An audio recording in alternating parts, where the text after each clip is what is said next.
It's the second free practice session here at Brands Hatch ahead of the third round of the Blancpain GT Series. It's a Sprint Cup weekend here in the Kent countryside. It was a beautiful morning. It's now got a little bit overcast, to be honest with you. Still humid as anything, and the cars are pouring out onto the track for this 1 hour session. My name is Jack Nichols. Alongside me in the commentary box is John Watson. As we look, it is 24 degrees, the air temperature, track temperature up at 31 degrees, but it's the humidity really that is, well, killing us in the commentary box at the moment, John. Well, I wouldn't like to see it get any higher, because in the commentary box it's way above what it is down on the circuit. Anyway, we'll cope. We're professionals. Yes. And we're here to give you an insight into this 1 hour session just underway. 58 minutes and 40 seconds to remain. And these are the championship points in the overall Blancpain GT Series at the moment. Max Buch and Dominic Baumann lead the championship, just 2 points clear of Rob Bell. Then it's Laurens van Thor and Frederik Verbies in third place. Shane van Gisbergen and Com Ledegaard are in fourth spot. Soule and Soucek fifth, then Eng and Sims and Jasmine Jafar completing the top 7. And this is in the overall combination of the Sprint Cup and the Endurance Cup as well. There you can see further down, defending endurance champion Alex Buncombe down in 9th position as it stands at the moment. Alvaro Parent then in 11th place, with the McLaren have split up their drivers somewhat over the course of the season so far.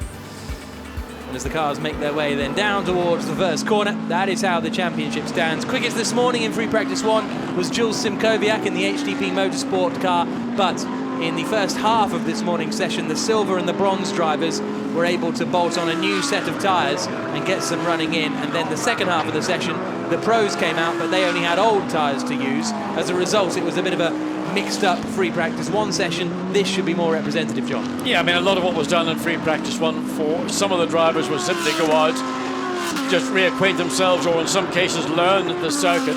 But there was nothing of any consequence in terms of lap times, or maybe even work on the car, because in the case of those drivers that are beyond silver, gold or platinum, they were on tyres that were probably just about at the end of their life anyway. So it would have been a case of slip, slide, slop around the racetrack. But now, this is when it's going to get more serious, and expect to see the usual suspects emerging towards the front of the field. This particular car, number 2, WRT Stuart Leonard, Michael Meadows, these 2 drivers probably got more mileage around the Brands Hatch, both Grand Prix and the Indy circuit, than anybody else competing here this weekend. Yes, Michael Meadows is at the wheel of the car at the moment as he swings his way out of Stirling's and then starts to drop down the hill quite slowly, actually, that WRT Audi. But Meadows, a very successful racer here in the UK, and he is a 2 times Porsche Carrera Cup Great Britain champion, finished 4th in the national class of British Formula 3 back in 2007, the season where Sergio Perez was the champion. So good racing pedigree for Michael Meadows and a lot of knowledge of this track. At the moment, quickest man, Rob Bell in the number 58, Garage 59, McLaren. He's done a 1 minute 26.1. Quickest time we saw this morning, a 1 minute 28.4. So still a couple of seconds off the fastest time so far as Rob Bell comes up into cert. He's the man second in the Blancpain series overall at the moment. So Rob Bell just beginning a little run of laps, whether he's on a set of tyres that I suspect is not new, because normally the best time you're going to get is going to be on your first flying lap, and on a very warm day like today, you need to make the best of that new set of tyres. So Rob Bell, currently quickest. Well, in fact, he's not been overtaken by the 63 Grasser Racing Mirko Bortolotti, 124.2. And that is quicker than we saw this morning. So the first driver car, again, one would have to say that increase in, or reduction in lap time, increase in speed, more than likely is the consequence of just having a brand new set of tyres on your car. As we ride with Rob Bell coming down into what used to be called Clearways, is now Jim Clark at this point. Then it flows into the second part, which is Clearways. Great corner, one of those corners where really a driver can make a bit of a difference. Mirko Bortolotti, actually, on a little side note, didn't have a very good time here when he came in the FIA Formula 2 Championship in 2011. He got a 5th and a 2nd, which, considering he won at, I think, every other venue on the circuit. Jack Clark took his maiden Formula 2 victory that weekend. So Bortolotti at the top of the times at the moment, the first man to do a representative lap time, really, you have to say. A 24.2, 1.3 seconds quicker than your own Blancpain, who's in second at the moment. And Norbert Siedler is in third, but those top three separated by 1.7 seconds. In the end, it'll be very, very tight. Yeah, but it's interesting, it's the Grasser Racing Lamborghinis that are first and second. And now we've got 98 coming up into third place. That's Jesse Krohn, yeah, who's the man that's replacing Nick Katzberg this weekend. Nick Katzberg racing in the World Touring Car Championship in Marrakesh. So Jesse Krohn, who has actually had a lot of experience here. He has twice competed in the Formula Ford Festival, but here we go, John, down towards Paddock Hill Bend.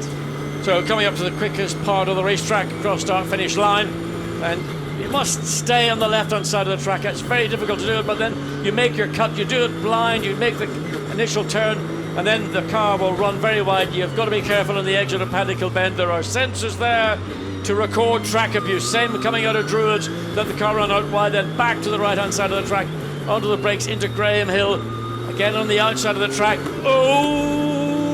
Sensors are ringing in my ears at that one. Then the short sprint up to Surtees, an opportunity always to pass by taking the inside line. You lose speed, but you can compromise the car you're passing by just basically slowing them down. Second quickest, depending on your exit speed, coming down Pilgrim's Drop into the magnificent Hawthorne Bend. A corner, every time you take it, you can say, I should have been a bit quicker, I should have been more committed. Then the short sprint down to Westfield, a deceptive corner. Well, blink and I missed it. What happened there? Down into Dingeldale, the compression, then up. You can't see the apex, you're going to turn blind, make your apex, let the car run wide, then back again to the right-hand side of the track for Sterling's. A corner that catches people out on the exit. That curve is unforgiving. Then again, the short sprint up through the gears, onto the brakes, into Jim Clark. Again, you can take lots of curb, but this time he didn't. He was well away from the curb. And then the final exit through Clearways. And I did all that without even breathing. A lap in about a 126 or 25 or 24, we don't know. 26.5, not bad. In the end, for the Nissan, was your first and last Formula One race here at Brands Hatch? Yes, it was. 1972 and 1985. Yeah, there we go. There's your little fact of the day.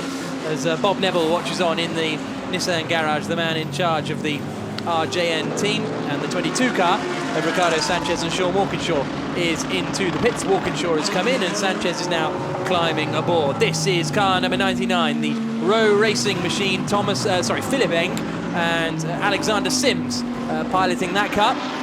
A very good weekend for them in Misano at a circuit that didn't really suit the car. I'll be interested to see how they go this weekend, John.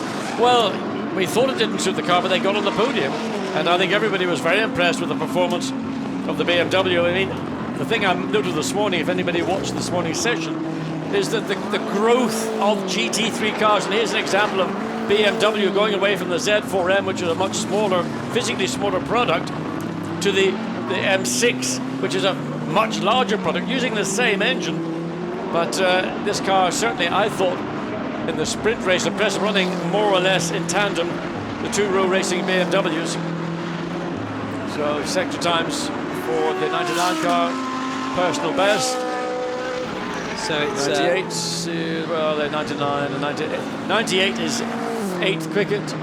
88 is 8th quickest. And it's 22nd quickest for Philip Eng in the other Rowe BMW. Interesting you mention these new GT3 cars, because this weekend is the 10th anniversary of the first GT3 championship beginning. It was this weekend, May the 6th and 7th, back in 2006, and the FIA GT3 European Championship began at Silverstone thanks to SRO.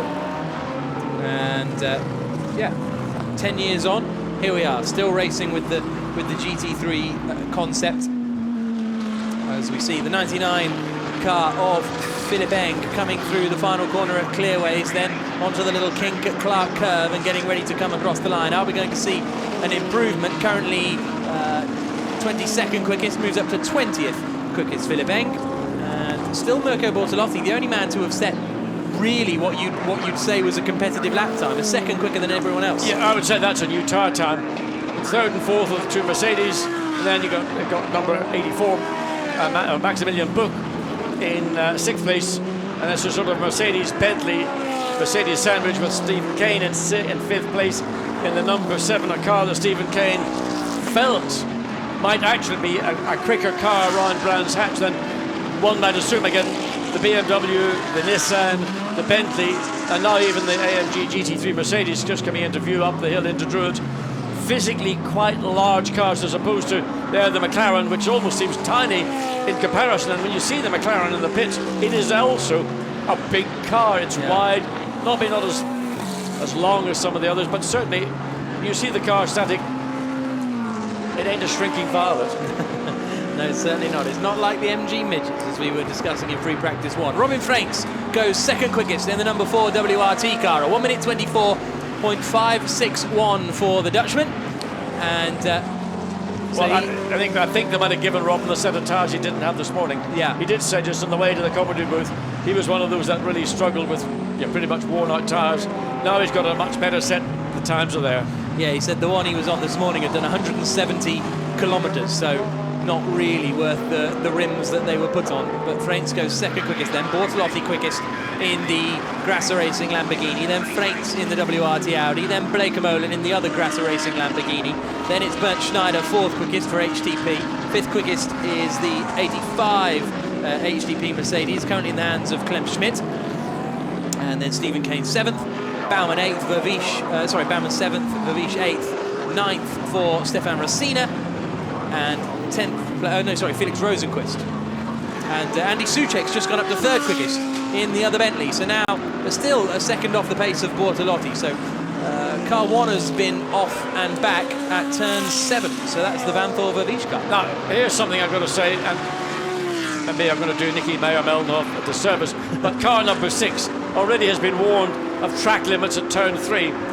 And if it is Nicky, I'm not quite sure to see where that car 6 is, who's behind the wheel. It's Vinky at the moment. Who? Marcus Winkelhock. Oh, well, it's okay, because if it had been Nicky, he already is on his orders to behave well this weekend. So if it's Marcus, he will get that sort of little indication that you've abused the track limits. It's coming out of the bottom of Graham Hill Bend. It's a place where it's very easy to run wide, but if you keep doing it, you will be penalised. 47 minutes of this second free practice session to go then. Bortolotti the quickest man so far. This is the Lamborghini coming into the pits then now. Trying to work out which one that is. It is Bortolotti, so it is Mirko Bortolotti in the Lamborghini. The quickest man so far returning to the pit lane. Here are our championship leaders in the Blancpain GT Series, and it's Dominic Baumann, the Austrian, at the wheel, coming down towards turn 1. He's not raced here before, Dominic Baumann either.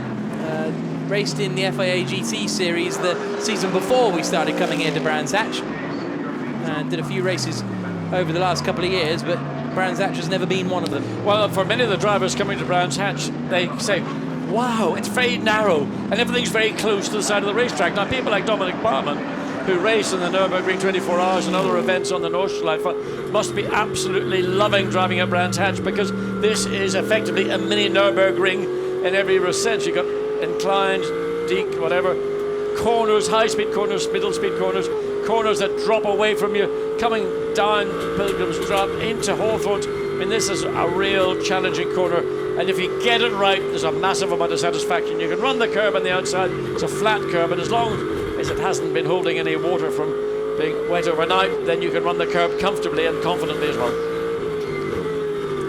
Up into the right-hander of Dingledale, then into the left-hander of Sterling. Stephen Kane improves his lap time and goes third quickest in the Bentley. So Bentley's third and fourth at the moment, as Dominic Baumann now drops down towards the final right-hander, the 23-year-old Austrian, the 2012 GT3 European champion, alongside his teammate then and now, Maximilian Buch.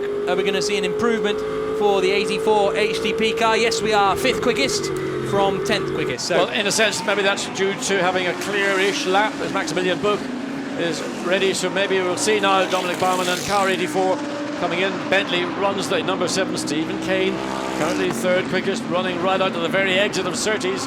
So Stephen was given it absolutely. Watch him through. The Bentley rides so well. The high-speed corners not deflected by the bumps. There are bumps. You can see the Bentley there in the Westfield corner, where it's not as quick a corner. The car sort of ratcheting over those bumps, but in the higher speed Hawthorns corner, stable as you can want. Personal best in sector 1 for the number 7 Bentley. Not so much in Sector 2, as Kane now comes down towards the final corner at Clearways. His middle sector was actually only a tenth slower than the fastest middle sector we've seen so far. So this could be an improvement for the number 7 Bentley. Neat and tidy through the final corner. Third quickest at the moment on a 24.7. Across the line comes Kane. He takes 2/10 of his time and moves up into second place in the best final sector. Correct. Most important, good final sector. The best so far we've seen in this second practice session. But you're just watching the car's language, the body language of the car. That's coming from the driver. That's confidence. Just knowing that he's got the car with him and he can lean on it and commit coming through Clark and coming through Clearways. And the car looked great as it came onto pit straight. Absolutely planted, and it reflected in that second quickest time. Across the line here comes one of the Attempto Racing Lamborghinis down into Paddock Hill Bend. We've got nose to tail here between the Acker ASP Mercedes, and they're going to come out alongside the Nissan that's just left the pits. This is the 333 Rinaldi Ferrari. Norbert Siedler at the wheel at the moment as he comes down Pilgrim's Drop. The Austrian coming up into Hawthorne. Oh, look, a bit twitchy just as he was about to turn in. And this is pretty much, he may have had a run this morning, Norbert Siedler, but before the first practice session, he said, I have not driven this car. I said, well, what's it like? I do not know what it's like. I haven't driven it. Why not?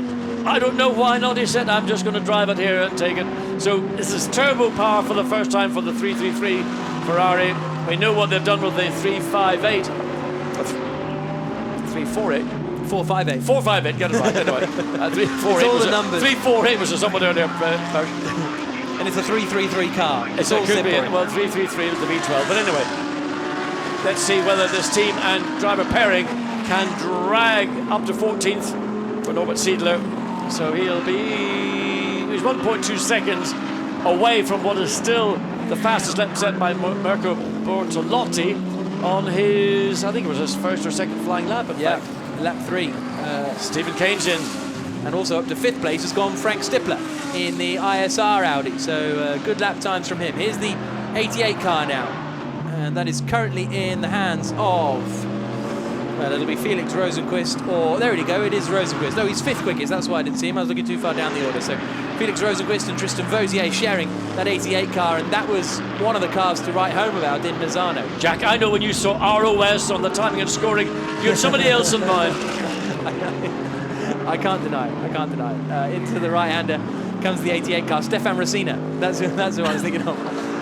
But yes, Rosenqvist and Vautier.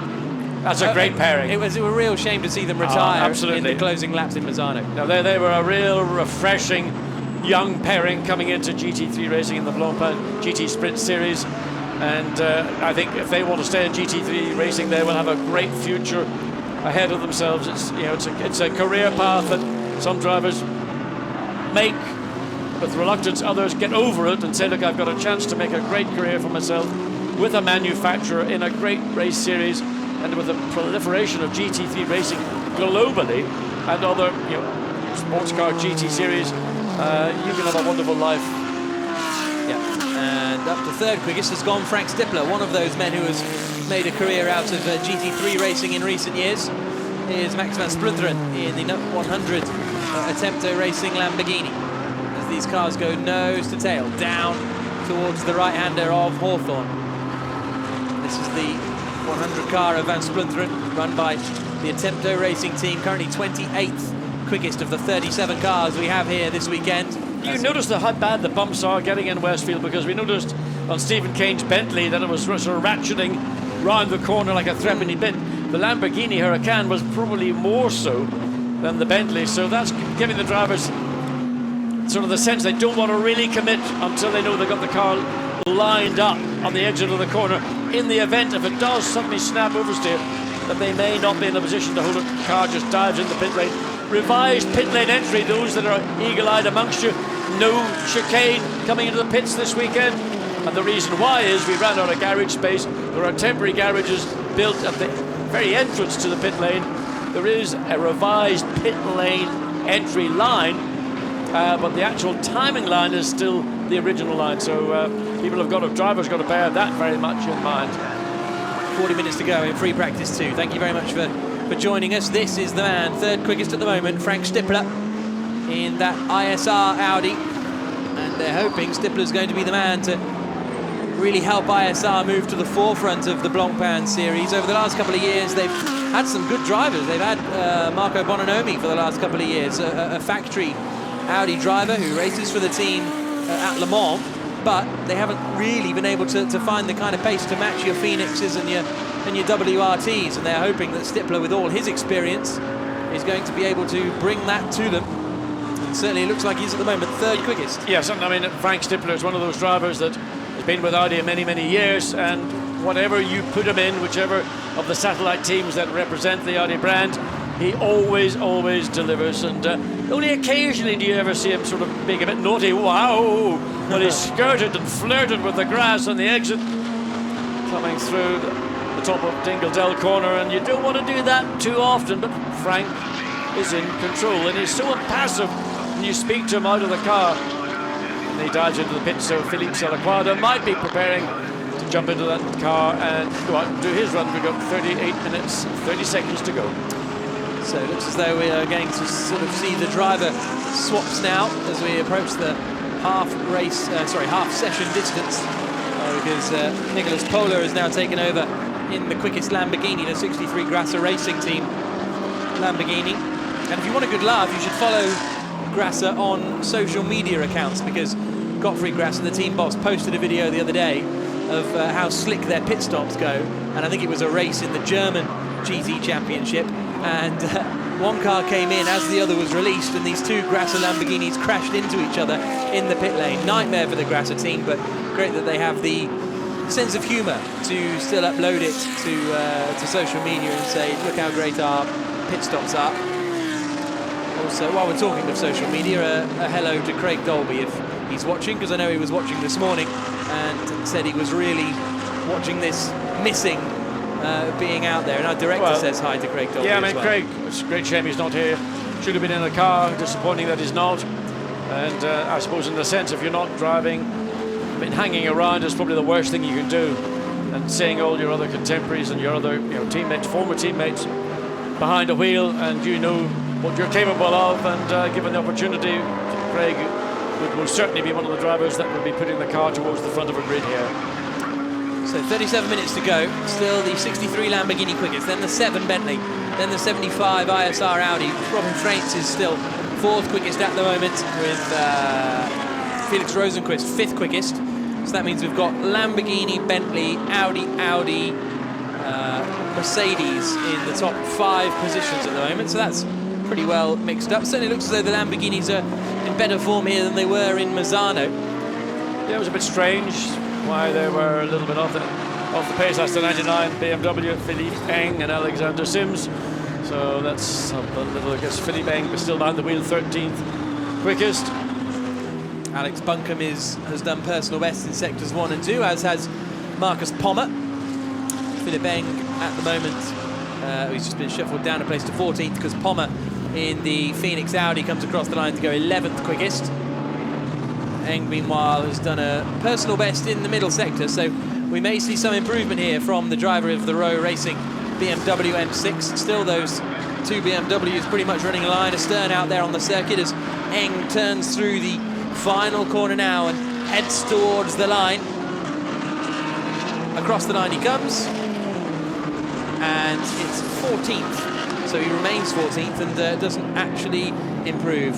So we can now hear from Marco Seefried down in the pit lane. The Rinaldi driver is talking to Dakota Jane. You're running the new 488 Ferrari. How does that compare to the old Ferrari? It's a lot different, to be honest. So we never drove the car before, so that was our maiden outing today. And we just recognized we have to learn a few things, because the car is reacting differently on some setting changes.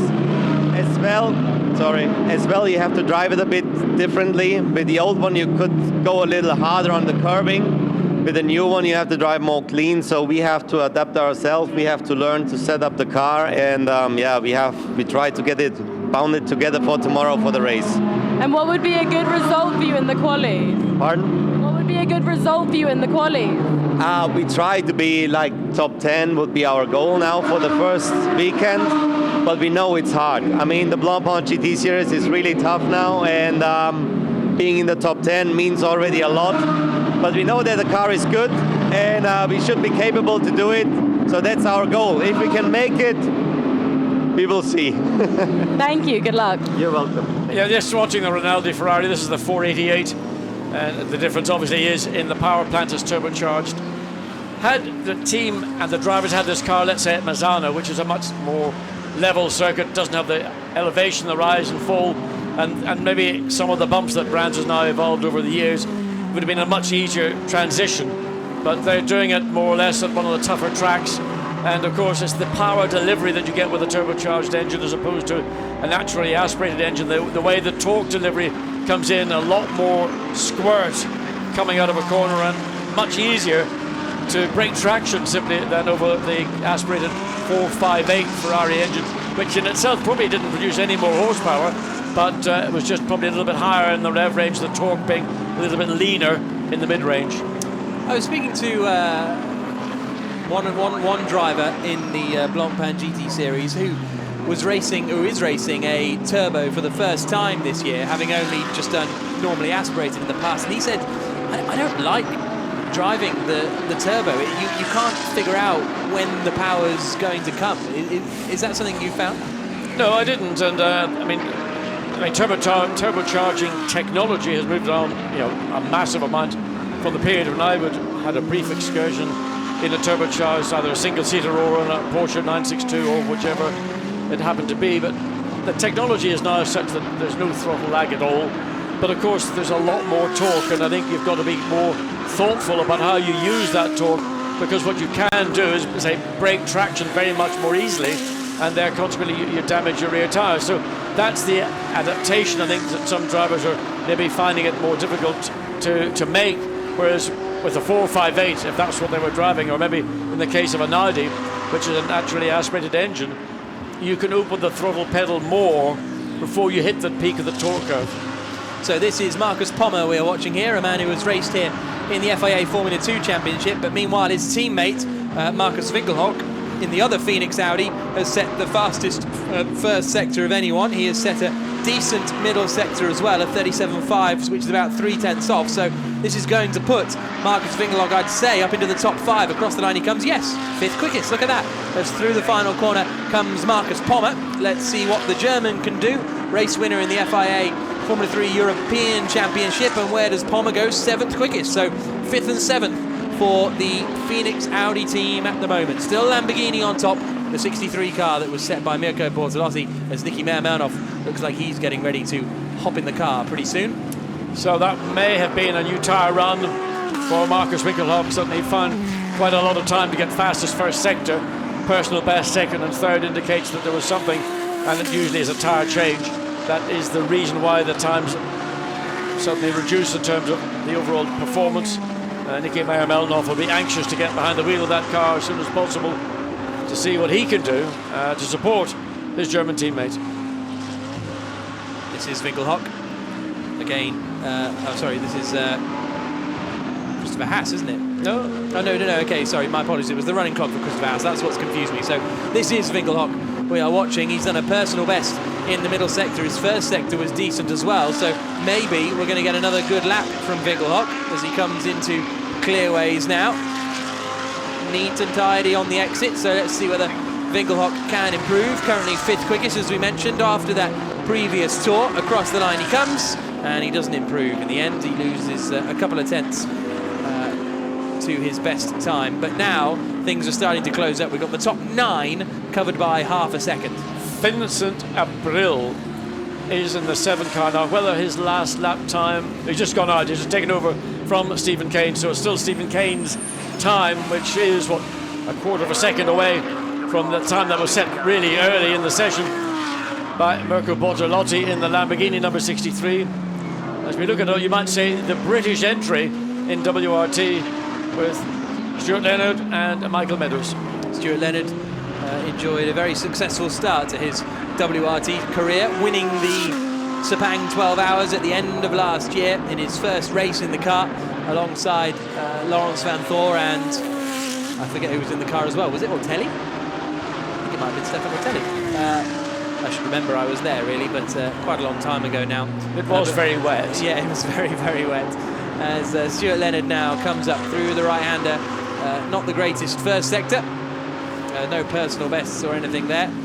Car 5 has had an excursion. That is Marcus Pommer, and that's at turn 7, which again is Westfield Bend.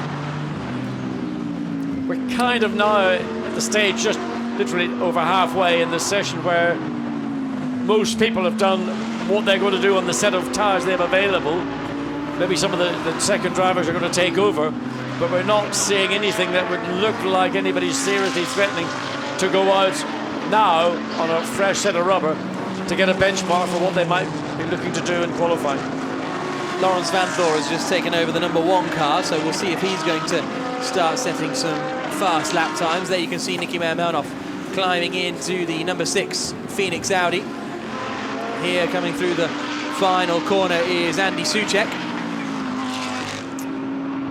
Across the line in that number 8 car. And let's go for, actually I think that might be Maxime Soulet, my apologies, but here we go, on board again, up towards Druids. Yes, and a good exit, clean exit, doesn't overrun on the point where you would get into trouble, so into Druids, keeps the car nice and neat all the way around him. It's more haste, less speed through Druids, and the sprint down to Graham Hill, easy to overrun and miss your apex, but again, clean apex runs, legally 2 wheels over the curb on the outside, that's permitted. It's when you get all 4 over, you get into trouble.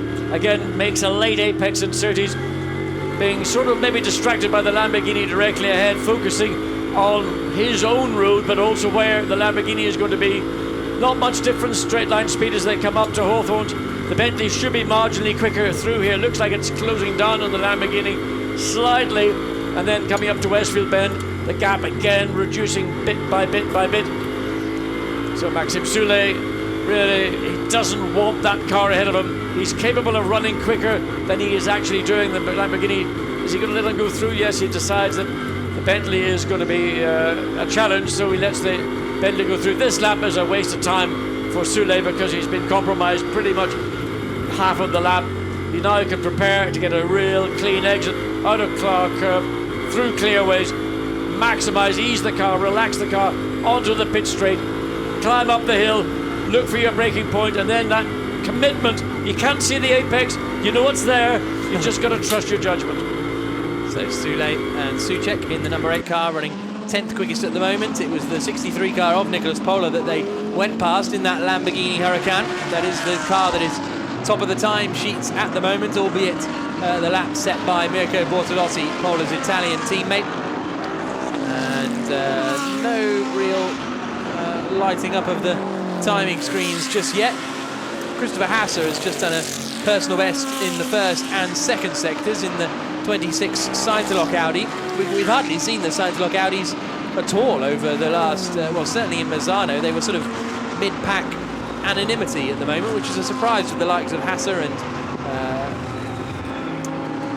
Mike Parisi and drivers like that. But they haven't really shown their hand just yet, and Edward Sandstrom. Well, also, just looking up and down the timing and scorings here in the commentary booth, that both the Nissans, we're not seeing very much of them either on track or, more importantly, on timing and scoring. We've got the 23 Nissan currently 27th, the 22 Nissan currently 33rd.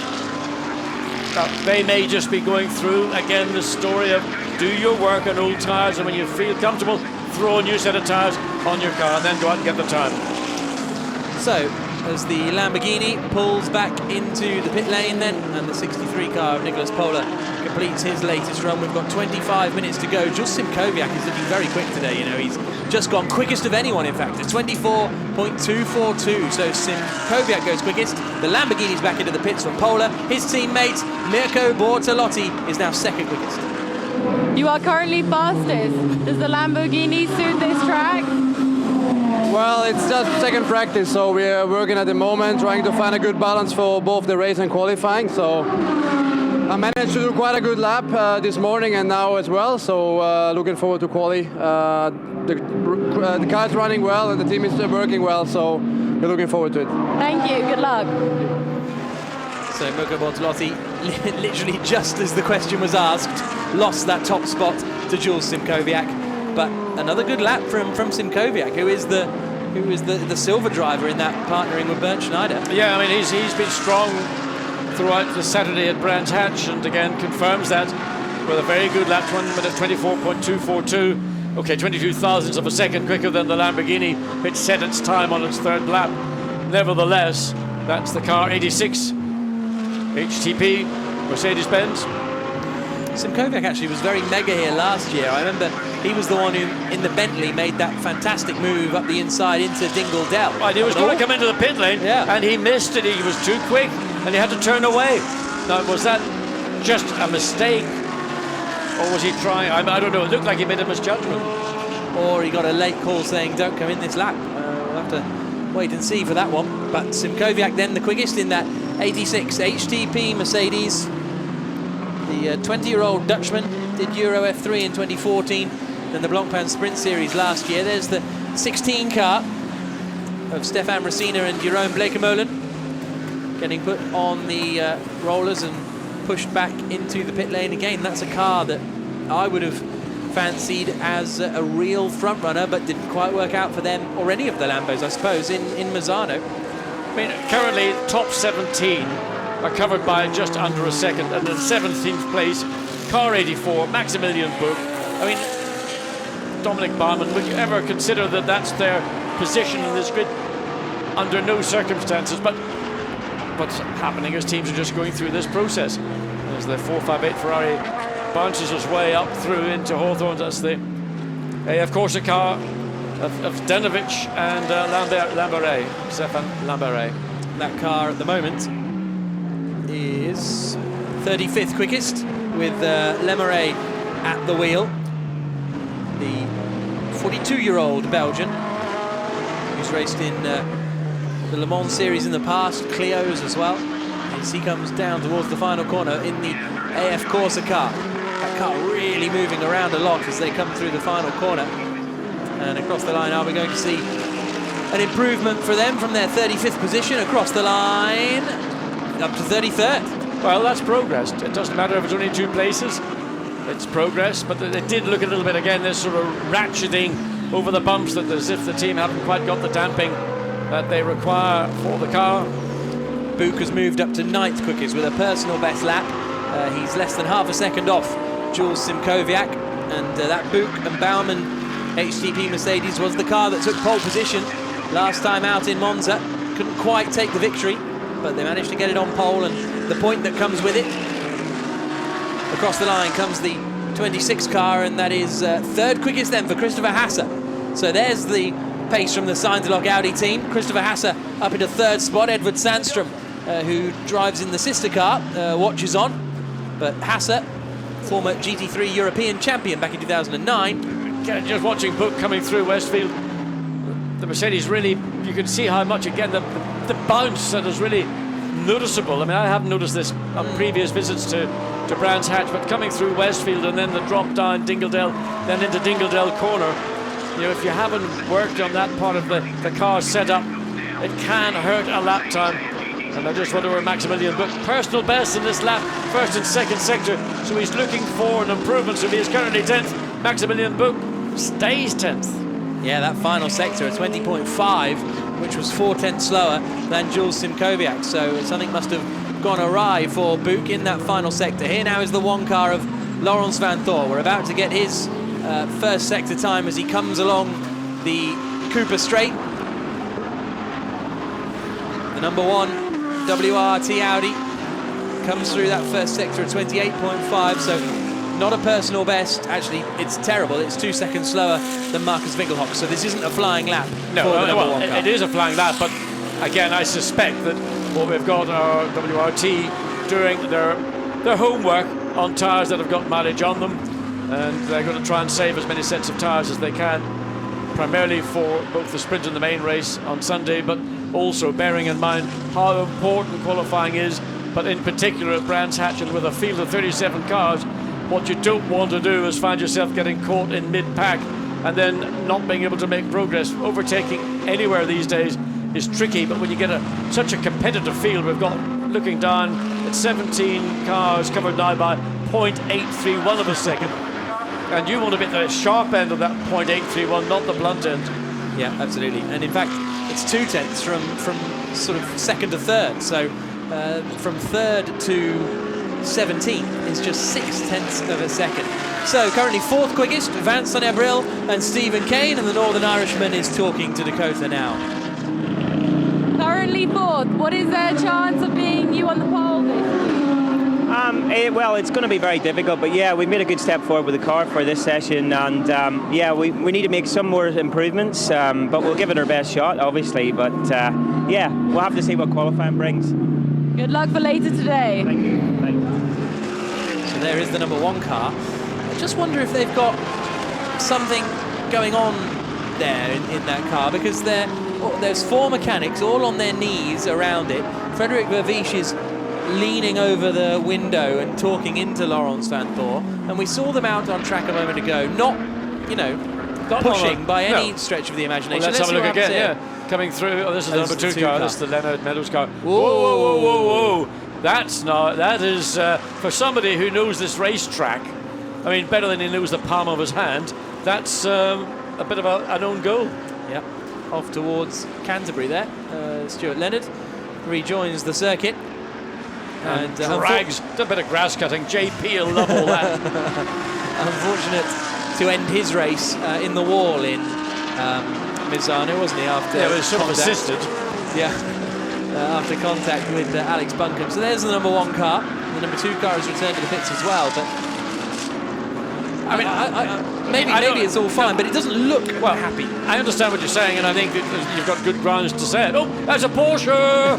Number 36, the only one in the race. Anyway, to get back to the number 1 Audi, I imagine they're running on worn tyres. They're just working their way through whatever the program that they have.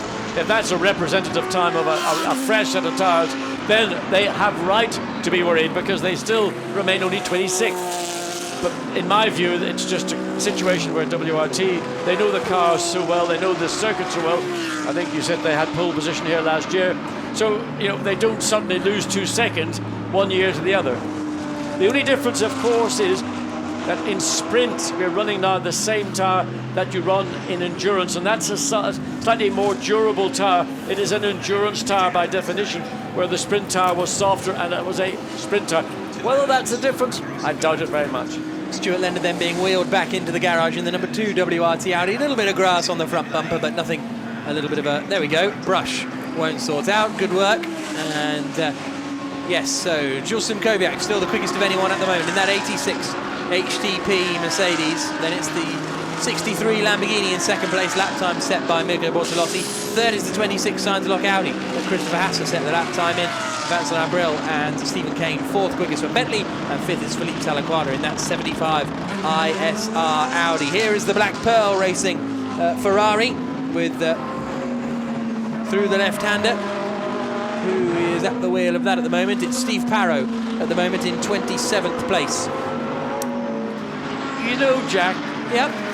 looking at timing and scoring, not an awful lot's gone on. I mean, in the 74 Audi, that's one of the few cars that's made a bit of progress. Frank Pereira, he's up into 12th place, but right now we're not seeing any greens on timing and scoring. We're not seeing any purples, and I wonder, with 16 minutes remaining, are we going to see greens or purples on timing and scoring? Probably not. I wonder if in the final 10 minutes they'll do a sort of full-on quali simulation. Interesting. Car 74, we're just talking about it, Frank Pereira, he's had the black and white flag for disrespecting track limits. Car 74 must respect track limits at turn 3. Consistently running off the track at turn 3 will get to that flag, and he's obviously been brought in, and he'll be now on notice for the rest of the weekend. Up the crest through the right-hander. This is the number 90 AF Corsa Ferrari we're watching here, which had a very good run in Misano, winning the Pro-Am element of the championship. Ezequiel Perez Companc, the Argentinian, and Raffaele Giamaria. This is the 86 car that is quickest at the moment. Jules Simkowiak driving that car. Then alongside is the 85 car, Jasmine Jafar at the wheel, the Malaysian, across the line.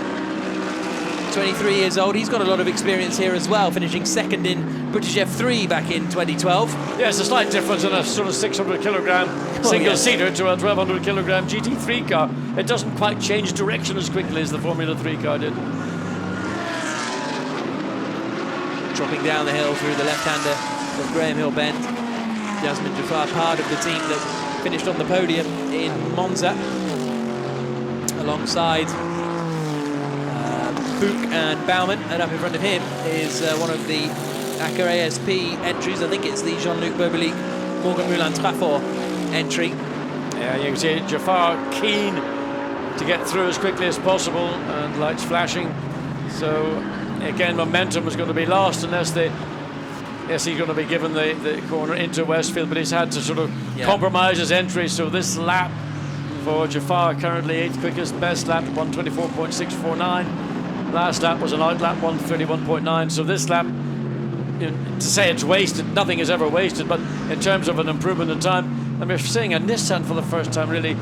I don't know whether that was the 22 or 23 car that sneaked through as well, but Nissan have been lingering down in the tail of the field. 30th for the 23 car and 35th for the 22 car right now.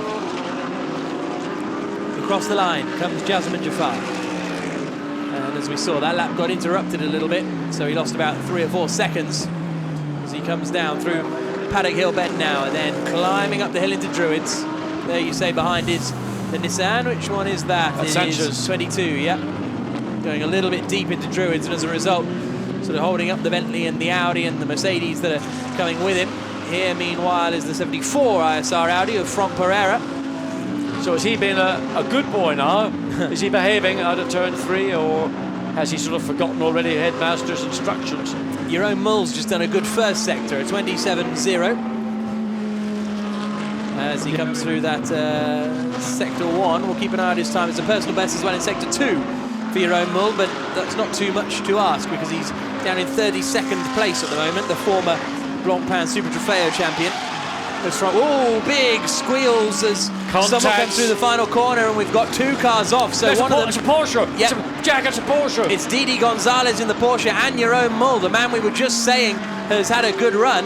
They are both almost. I think that Porsche has had it. It's not going to be able to drive out of there. Well, we've seen this morning when cars were caught in gravel traps that we had a red flag very quickly thrown, and in a precarious position with both cars. The Lamborghini sort of right side might be in the gravel, certainly the right front is. The Porsche doesn't look like it. Yes, red flag, and I think wisely so to remove these 2 cars. The trouble is we've just got under 12 minutes of the session remaining, so to remove 2 cars is going to take half the 12 minutes that we've got remaining. And of course those that were in the pit lane waiting to exit, of course, now having to stay there. So the Lamborghini's nose kind of beached on the curb on the outside. We just saw the very tail end of it, so I assumed that the Lamborghini was trying to make a pass, or the Porsche, whatever way round, and they've collided. Well, Jeroen Mul was on a flying lap, and Didi Gonzalez is one of the gentleman drivers, so you don't have to be Poirot to figure out which way it was going, but exactly what's happened. Well, this is. I mean, we'll just kind of see the end of it, because we were on this shot and we heard the screeching tyres, didn't we? Yeah. Oh, there they go. Well, the Porsche looked like it was on the inside. Yeah, the inside, yeah. So maybe Mul was trying to do something which was a little bit. Yeah. Anyway, you can't criticise the Porsche driver, really. No, I mean, it's not fair. You can't do that. You can criticise all Porsche drivers, I think. Oh, Jack. Anyway, it's buried. Yeah. Yeah, well, it's going to have to be pulled out. The Lamborghini's managed to make its way under its own steam. And it doesn't look like there's any damage, though, which is the good probably news. not. Well, the splitter on the bottom may have been marginally damaged. They're so sensitive, the underbodies of these cars, and the splitters. It doesn't take a huge amount of rubbing over a curb in the wrong direction to do some damage. So we're still the Porsche in the gravel. Doesn't look like it's going to go anywhere under its own steam, and therefore the red flag is still in situ until the Porsche is cleared, and it's only very close to the pit lane, so it'll be brought back into the pits. So 10 minutes to go in the session. Hopefully we can get that Porsche out of the gravel moderately promptly. If anyone can do it, the Brands Hatch Marshals can and do it. the truck is coming to tow it away. I mean, it's only got its rear wheels and the right front So the tow strap will be attached to the tow hook, which is mandatory in GT racing. So that'll be quickly plucked from the gravel, and hopefully it'll be able to fire up and drive straight back in. And maybe with a little bit of luck, with about 6 minutes of the session, that will be free. That'll give everybody possibly 2 flying laps if they're quick out of the pit lane. Qualifying gets underway at 5 o'clock later, so that's just 2 hours time from now. We're going to be having qualifying, so make sure you join us for that. It's going to be very, very, very fun. I think with this many cars on this tighter track, traffic is going to be something you've really got to manage. How is it something you can manage? Because we often see drivers getting caught out by traffic, and you kind of think, well, just wait till you've got some room. But surely it's not as simple as that. I think that a lot of it can depend on the team. A certain amount of it also will be dependent on the driver and how you do your out lap. But if the people in the team are monitoring what everybody is doing, you look for that period when you think people might have, for example, if you don't go out immediately, when they've done their run of 1 or 2 flying laps, might be coming in, and that could be within 8 minutes or 7 minutes or 6 minutes or whatever of the session getting underway. I mean, I don't believe in luck in the literal sense, but I think in qualifying, there are a number of things that are really difficult to control, and I think qualifying is one of those issues which is tough to control. So let's hear from Max van Splunter and see if he knows what happened to his teammate Jeroen Mul. He's with Dakota. Max, could you tell me what happened between the Lamborghini and the Porsche? Yeah, I don't know. I was looking at the timing screens and he was doing 2 green sectors. So yeah, it was a good lap. And then all of a sudden we didn't see him cross the finish line. So we presumed he crashed, and then it came red flag. And then I think they hit each other because from what the car is showing is that they hit each other side to side. That Jeroen was trying to overtake, and that the Porsche just shut the door. I don't know. Do you know if there's any damage to the car currently? I don't know yet. Maybe the suspension, but the cosmetics of the car, they look good. So that's good for qualifying later today. Well, I hope you get it fixed for qualifying.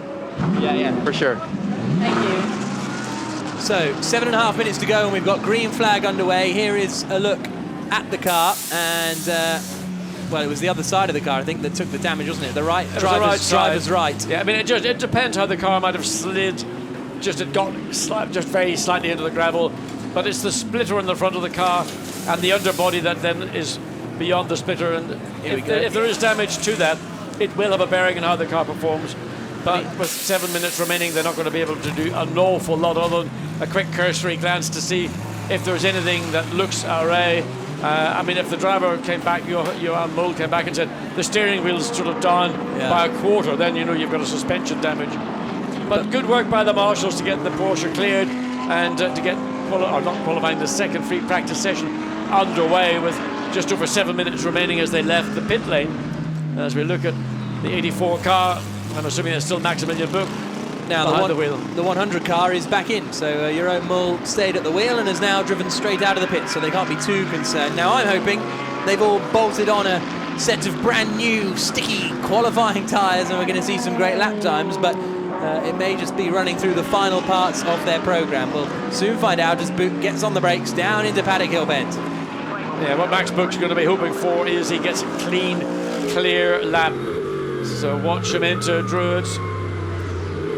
Remember, left-hand drive, right-hand corner, so your vision of the apex is quite a long way away from where you're sitting. So down through Graham Bend, runs the outside wheels over the curb, permitted, brakes sort of middle of the racetrack, and then makes a very late apex to get the best run off, Surtees, straighten the car up as quickly as you can, and then sort of that little curve to the right, don't worry about it, then the drop down, there is a small compression at the bottom of Pilgrim's Drop, then up the hill, and then, I can't stop talking about what a great corner.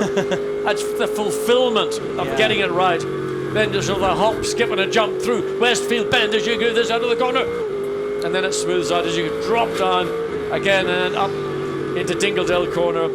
Run wide out to the very edge. Maybe just kiss the grass if you're really confident. A small correction or two from Buch as he goes through Sterling's. But again, a good exit, stays away from the curve, doesn't tease with the potential of getting into big trouble. So it's a clean lap for the young German driver. Car 84, currently 10th quickest, best lap 124.7. So Max Buch comes across the line, 125.8. so he wasn't on new tyres. No, absolutely not. I think it was Baumann at the wheel as well, by the looks of things, in that 84 car, but the two very evenly matched. Here is the Porsche of Didi Gonzalez back in the pits as well. Purple for Christopher Mies. Absolutely. I thought you were just getting really excited about some work at the back of the car. I haven't seen purple since, well, I was going to say something. I haven't seen purple since I bought the album. Yeah. Purple first sector for Christopher Mies, and very good performance from him in that sector 1. We'll keep an eye out on him in sector 2 as well. There's also a personal best in the first sector for this 16 Lamborghini, which is currently in the hands of Stefan Racina, who now drops down up through Hawthorns. Good corner Hawthorns, isn't it? Joking. I don't know. I can't really tell. I can't remember. Christopher Mies, by the way, where's he gone? He's dropped down onto the second screen. It's a personal best. It's a personal best. Actually, I think some people have put on new tyres, because we're seeing the 58 going personal best. The Rob Bell, Alvaro Parent. So it's jumped up into 12th place. Alvaro Parent behind the wheel. The purple sector, the final sector. So where Christopher Mies? So where is that Audi? Mies has got quickest, 24.178.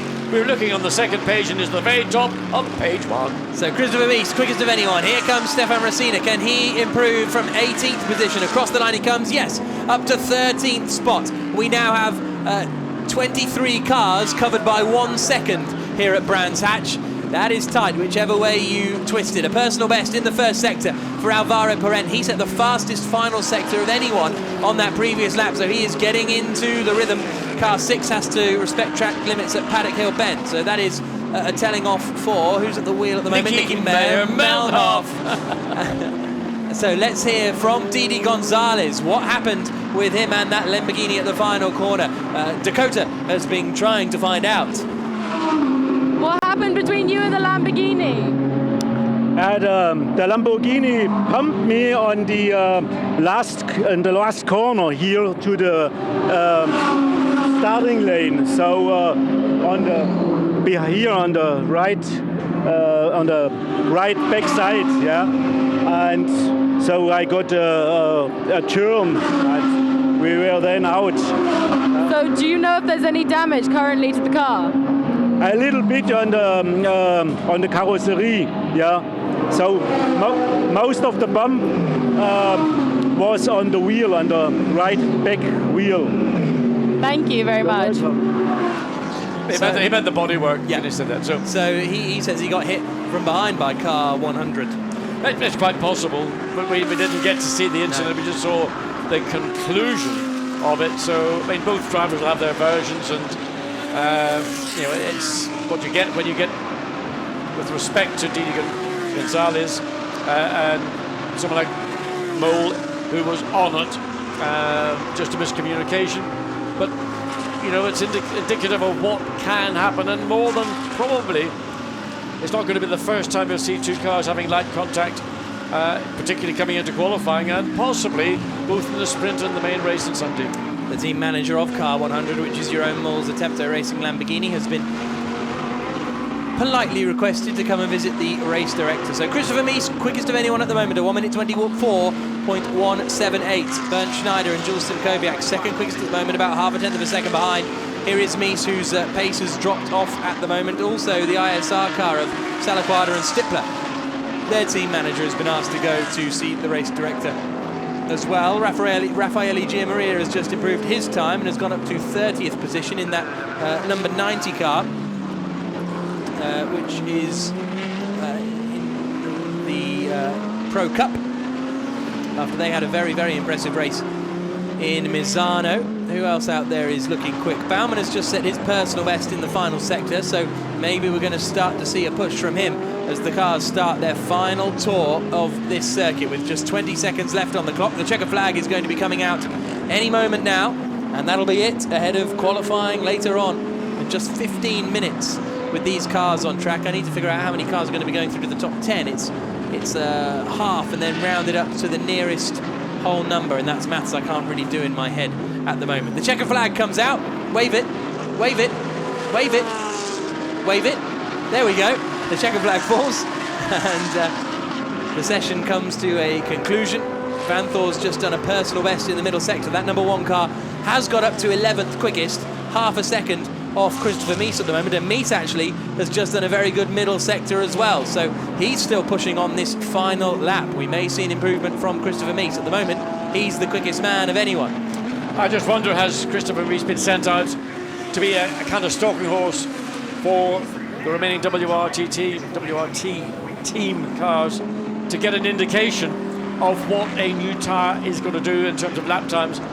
So in the case of number 1 and let's say number 4 WRT cars, those are the 2 that are most likely to be challenging for pole from the WRT team stable.